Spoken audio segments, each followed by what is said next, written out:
Hi dears, welcome back to Mukunda creation. நம்ம இன்றைக்கி பார்க்க போகிறது பழங்காலத்து முறையில் ஆட்டுக்கால் முடியை எப்படி ரிமூவ் பண்ணுறது தான் பார்க்க போகிறோம். அந்த காலத்தில் பார்த்திங்கன்னா ஆட்டுக்காலை கடைக்கு போயிட்டு தோலை உரித்து அப்படி வாங்க மாட்டாங்க. அப்படியே முடியோட காலை வாங்கிட்டு வந்து வீட்டில் அடுப்பில் தீயை மூட்டி அதில் வாட்டி முடியை பொசுக்கி அதை கத்தியால் வச்சு நல்லா அந்த அறக்குவாங்க முடியை. அந்த மாதிரி ரிமூவ் பண்ணி தான் சூப்பாக இருக்கட்டும், ஆட்டுக்கால் குழம்பாக இருக்கட்டும், ஆட்டுக்கால் பாயாவாக இருக்கட்டும், இந்த மாதிரி வச்சு சாப்பிட்றாங்க.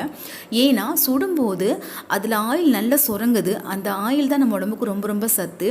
இதுவே நம்ம தோலை உரிச்சிட்டு வீட்டில் நம்ம குழம்பு அந்த மாதிரி குக் பண்ணும்போது அதில் அந்த எண்ணெய் பசை அக்யூரேட்டாக நமக்கு கரெக்டாக வராது. இந்த மாதிரி நம்ம தீயில வாட்டி எடுக்கும்போது தான் அதோடைய எண்ணெய் பசை ஏராளமாக வருது. அந்த ஆட்டுக்காலில் சுரங்கக்கூடிய எண்ணெய் தாங்க நம்ம உடம்புக்கு ரொம்ப ரொம்ப முக்கியம். எப்படி பார்த்தீங்கன்னா, நம்மளுடைய உடம்புல எலும்பு சம்மந்தப்பட்ட எந்த ஒரு பிரச்சனையாக இருக்கட்டும், அந்த ஆட்டுக்கால் சூப்பு சாப்பிட்றதுனால சீக்கிரம் ரிலீஃப் ஆயிடலாம். ஏன்னா நம்ம உடம்பில் உள்ள எலும்பு ஜாயிண்டில் எண்ணெய் பசை இயற்கையாகவே காணப்படுது. அந்த எண்ணெய் பசை கம்மியாகும் போது தான் நமக்கு ஜாயிண்ட் பெயின் எல்லாம் வந்துடுது. அதை அவாய்ட் பண்ணுறதுக்காக தான் இந்த மாதிரி ஆட்டுக்காலை அந்த காலத்தில் தீயில வாட்டி அது எண்ணெயை சுரக்க வச்சு நம்ம உடம்புல அப்படியே அப்சர்வ் ஆக விடுறாங்க. நான் இன்றைக்கி ஆட்டுக்காலை க்ளீன் பண்ண பிறகு கையோட சூப்பும் செஞ்சு காமிக்க போகிறேன். வாங்க இப்போ ஆட்டுக்காலை ட்ரெடிஷ்னல் மெத்தட் படி எப்படி க்ளீன் பண்ணுறதுன்னு பார்த்துடலாம். நீங்கள் நம்ம சேனலில் ஃபஸ்ட் டைம் பார்க்குறவங்களா இருந்தீங்கன்னா சப்ஸ்கிரைப் பண்ணிவிடுங்க. ரைட் சைடில் உள்ள பெல் ஐக்கனை கிளிக் பண்ணிவிட்டு ஆல் ஆப்ஷன் செலக்ட் பண்ணிட்டீங்கன்னா நான் ஃபர்தராக வீடியோஸ் அப்லோட் பண்ணும்போது உங்களுக்கு இமீடியட் நோட்டிஃபை ஆகும். இந்த ரெசிபி உங்களுக்கு பிடித்திருந்தால் லைக் பண்ணுங்கள், ஷேர் பண்ணுங்கள், கமெண்ட் பண்ணுங்கள். நான் இங்கே ஒரு ஆட்டோட கால் எடுத்திருக்கேன். அதாவது ஒரு ஆட்டுக்கு 4 கால் உண்டு. அந்த 4 காலையும் தான் நான் இன்றைக்கி தீயில வாட்டி அந்த முடியெல்லாம் கரெக்டாக பர்ஃபெக்டாக ரிமூவ் பண்ணிவிட்டு நான் சூப்பு செஞ்சு காமிக்க போகிறேன். இப்போ ஆட்டுக்காலை நம்ம தீயில வாட்ட போகிறோம். அதாவது தீயில வாட்டும் போது தீ நல்லா ஹெவியாக, நல்லா விஸ்தாரமாக, நல்லா பறந்து விரிஞ்சு எரியணுங்க. நீங்கள் நினைப்பீங்க விறகடுப்புக்கு பதிலாக நம்ம கேஸ் அடுப்பில் இந்த முடியெல்லாம் ரிமூவ் பண்ணலாமான்னு நினைப்பீங்க. பட் அந்த அளவுக்கு கரெக்டாக முடி ரிமூவ் ஆகாது. விறகடுப்பில் தான் தீ நல்லா பறந்து விரிஞ்சு எரியும். இது தான் கரெக்டாக நமக்கு அந்த முடியை ஈஸியாக பொசுக்கி அந்த முடியை சூப்பராக ரிமூவ் பண்ணி கொடுக்கும். இப்போ பார்த்தீங்கன்னா தீ நல்ல தகதகன்னு எரியுது. இந்த ஸ்டேஜில் தான் நம்ம ஒரு காலாக போட்டு நம்ம பொச்சிக்கு எடுத்துக்க போகிறோம். அந்த காலை உள்ளே போட்டதும் நம்ம கையால் எடுக்கிறதுக்கு கை நமக்கு ரொம்பவே சுடும். அதனால் இந்த மாதிரி ஒரு பிடிக்கிறதுக்கு ஒரு இடிக்கு மாதிரி நம்ம யூஸ் பண்ணிக்கிட்டால் கரெக்டாக இருக்கும். இப்போ நான் ஒரு காலை சேர்த்துக்கிட்டேன். நெக்ஸ்ட்டு இன்னொன்று காலம் ஒரு சைடாக சேர்த்துக்க போகிறேன். பாருங்கள், டோட்டலாக நம்ம 4 காலையும் ஒன்றா சேர்த்துடக்கூடாதுங்க. 2 மேக்ஸிமம் 2 யூஸ் பண்ணிக்கலாம். டோட்டலாக போட்டுட்டோன்னா நமக்கு ஒரு பக்கம் ஒரு முடி பொசுங்கும், அடுத்த பக்கம் நம்ம அடுத்த கால் எடுக்கிறதுக்குள்ளே இங்கே கரிஞ்சிடும். அதனால் ஒரு 2 காலை மட்டும் ஃபஸ்ட்டு போட்டுக்கலாம். அதில் ஒரு கால் ஃபஸ்ட்டு போட்டோம்ல, அந்த கால் நல்லா அந்த முடி பொசுங்கிச்சான்னு பார்க்கணும். இப்போ பாருங்கள், நான் திருப்பி திருப்பி போடுறேன். அதில் எனக்கு 2 சைடு நல்லா பொசுங்கிச்சுன்னா அதை நான் வெளியே எடுத்துட்டு கத்தியால் அந்த முடியை ரிமூவ் பண்ணிப்பேன். இப்போ பாருங்கள், நான் ஃபஸ்ட்டு போட்ட கால் அதோடைய முடி எல்லாமே நல்லா பொசுங்கிடுச்சு. தீயில வாட்டினதில் நல்லா கருகிடுச்சு. அதாவது முடி மட்டும் தாங்க கருகும், உள்ளுள்ள ஸ்கின் கருகாது. அந்த அளவுக்கு நம்ம வேக வைக்கக்கூடாது. இப்போது நான் ஃபஸ்ட்டு போட்ட காலை எடுத்துட்டேன். இப்போ நான் எடுத்துகிட்டு அதை எப்படி முடியை ரிமூவ் பண்ணுறேன்னு பாருங்கள். இப்போ எனக்கு 2 காலுமே முடி நல்லா பொசுங்கிடுச்சு. இப்போ நான் 2 காலையுமே வெளியே எடுத்துகிட்டு நான் முடியை ரிமூவ் பண்ண போகிறேன். ஏதாவது ஒரு பாத்திரத்தில் மேலே போட்டுட்டு இந்த மாதிரி பண்ணுங்கள். அதாவது பழைய சாக்காக இருக்கட்டும், என்கிட்ட பழைய முறை இருந்துச்சு, அதனால் அந்த சொலவை யூஸ் பண்ணிக்கிட்டேன். இந்த மாதிரி கத்தியை வச்சு அந்த காலை ஒரு துணியால் லெஃப்ட் ஹேண்டால் பிடிச்சிக்கணும். ஏன்னா ரொம்ப சுடும், அதனால் ஒரு துணியை வச்சு நான் பிடிச்சிக்கிட்டேன்.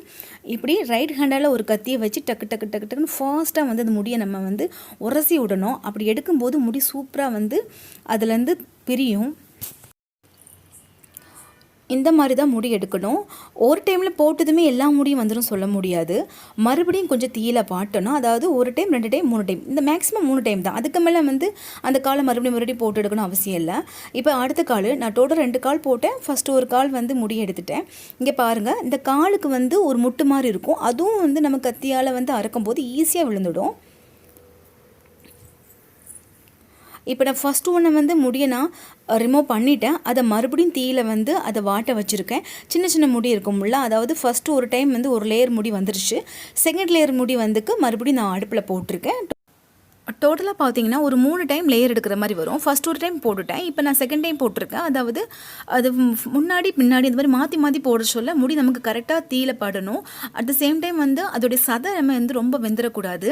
சதை ரொம்பவே சூடாயிடுச்சுன்னா அதில் அந்த ஆயில் சுரந்து வெளியே வேஸ்ட் ஆயிரும். நம்ம அதையும் சரியாக கேர்ஃபுல்லாக பார்த்துட்டு நம்ம கரெக்டாக அந்த முடி மட்டும் தான் கரெக்டாக வந்து தீயில பட்டு பொசுங்குதான்னு செக் பண்ணிவிட்டு நம்ம அப்பப்போ அது கூடவே இருந்து கையை வச்சு அந்த பிடி இருக்குல்ல இடுக்கியை வச்சு நம்ம ஒன்று ஒன்றா பிரட்டி பிரட்டி போடணுங்க. ரொம்ப கேர்ஃபுல்லாக பண்ணணும். இந்த மாதிரி தான் எடுக்கணுங்க முடியெல்லாம். இப்போ சூப்பராக முடி வருது பாருங்கள். நான் செகண்ட் லேயர் போட்ட பார்த்தீங்களா, அழகாக வந்து அந்த முடியெல்லாம் சூப்பராக வந்துடுது. முடி மட்டும் தான் பொசுங்குதான்னு பார்க்கணும். ஏன்னா ரொம்ப தீயில போட்டுட்டோன்னா அது ரொம்ப கருகி உள்ள ஸ்கின்குள்ளே இருக்கிற அந்த ஆயில் வந்து வேஸ்ட்டாக போயிடக்கூடாது. அதுதான் நமக்கு ரொம்ப ரொம்ப இம்பார்ட்டன்ட். அதை வேஸ்ட் பண்ணிவிட்டு நம்ம அதை கருக வச்சு முடி பொசுக்கி அதை ரிமூவ் பண்ணி ஒரு பிரயோஜனமே கிடையாது. கரெக்டாக முடி பொசுக்கிற அளவுக்கு தான் நம்ம தீயில போட்டு வாட்டி எடுக்கணும்.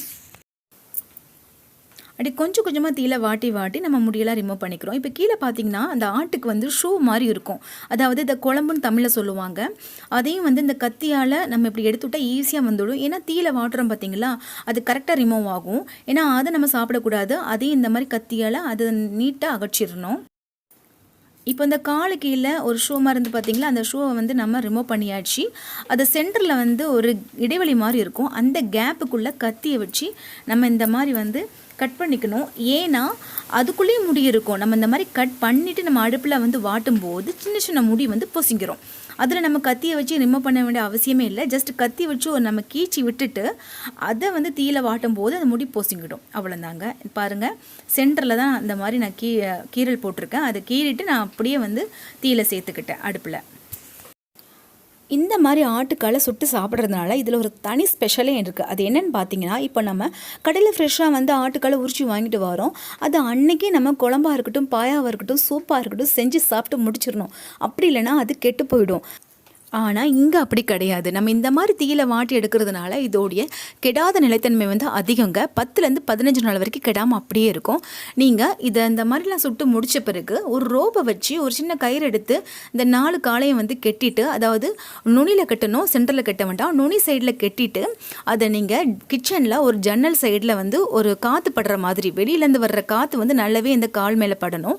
அப்படி படுற மாதிரி நீங்கள் மேலே தூக்கி கெட்டி விட்டுட்டிங்கன்னா உங்களுக்கு கெடவே கெடாது. ஒரு 10லேருந்து 15 நாள் வரைக்கும் அப்படியே ஃப்ரெஷ்ஷாகவே இருக்கும். நீங்கள் 10 டேஸ் கழித்து இந்த ஆட்டுக்காலை எடுத்துகிட்டு நம்ம இந்த மாதிரி சூப்பாவோ பாயாவோ என்ன வேணால் வச்சு சாப்பிட்லாம். அப்படி சாப்பிடும்போது உங்களுக்கு ஃப்ரெஷ்ஷாக அந்த ஆட்டுக்கால் கறி மாதிரியே சேம் டேஸ்ட்டில் இருக்கும்.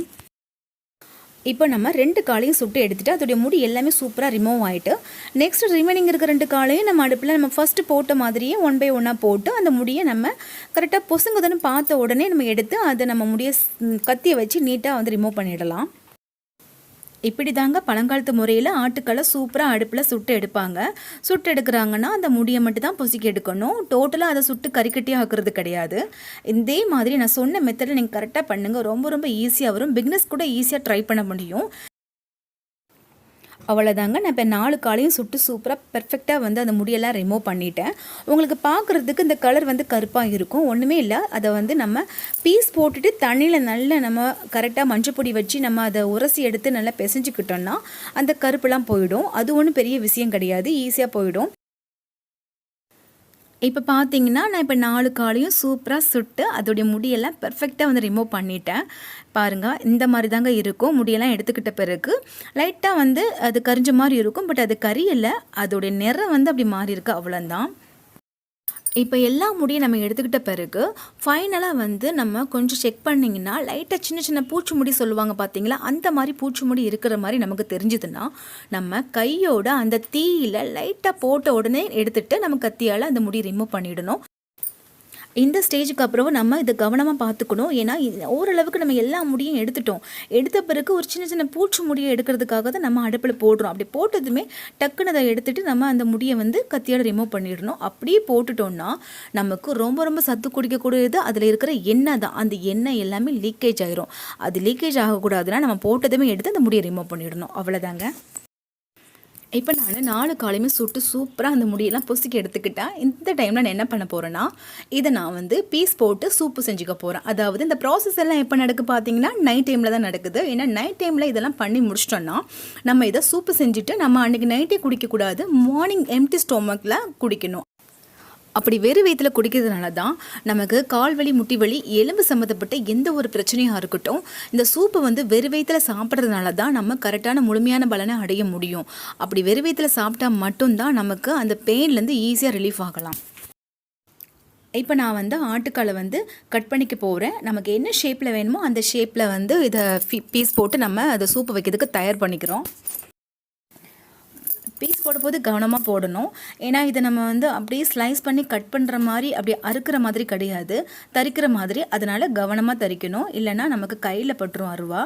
ஏன்னா இது கத்தியாலலாம் உடையாதுங்க, அருவா வச்சு முடிச்சா மட்டும்தான் ஈஸியாக உடையும். ஏன்னா அது எலும்பு பார்த்திங்களா ஹார்டாக இருக்கும். அதனால்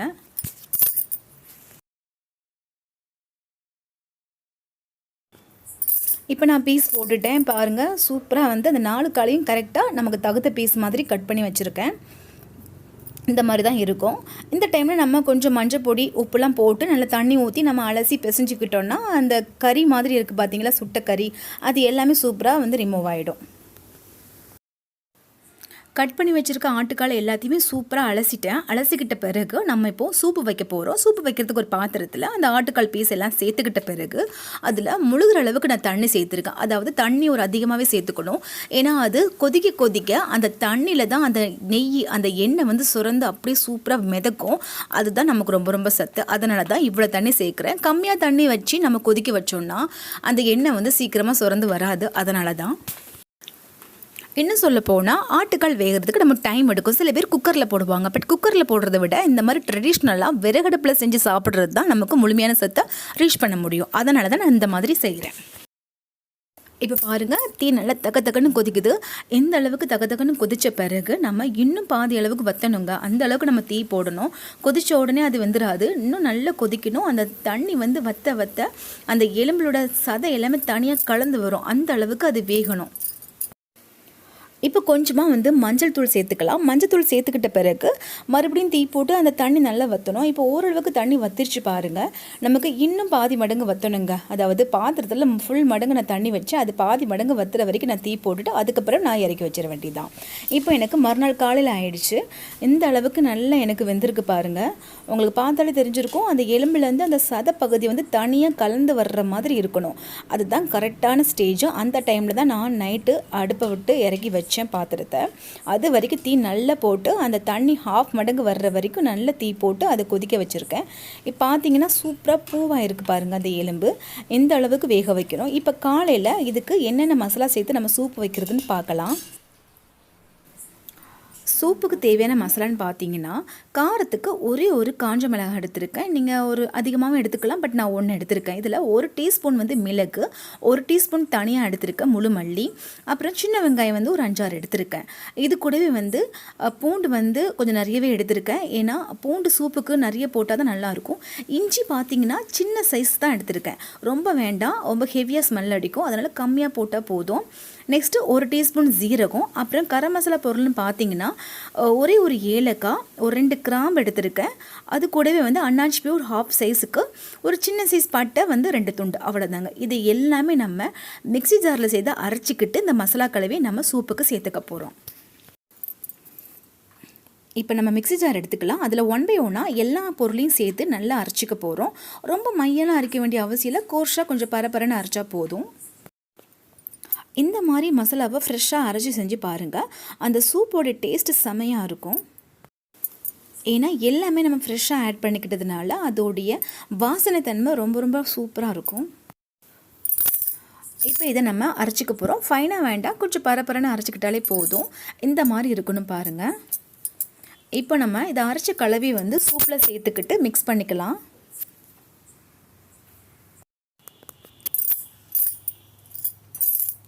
இந்த டைமில் நம்ம எக்ஸ்ட்ரா தண்ணியெலாம் சேர்த்துக்க வேண்டிய அவசியம் இல்லை. நம்ம ஆல்ரெடி நிறைய தண்ணி வச்சு தான் கொதிக்க வச்சு அதை பாதி மடங்காக ஆக்கியிருக்கோம். இதுக்கு வேணால் நம்ம தண்ணி சேர்க்க வேண்டிய அவசியம் இல்லை.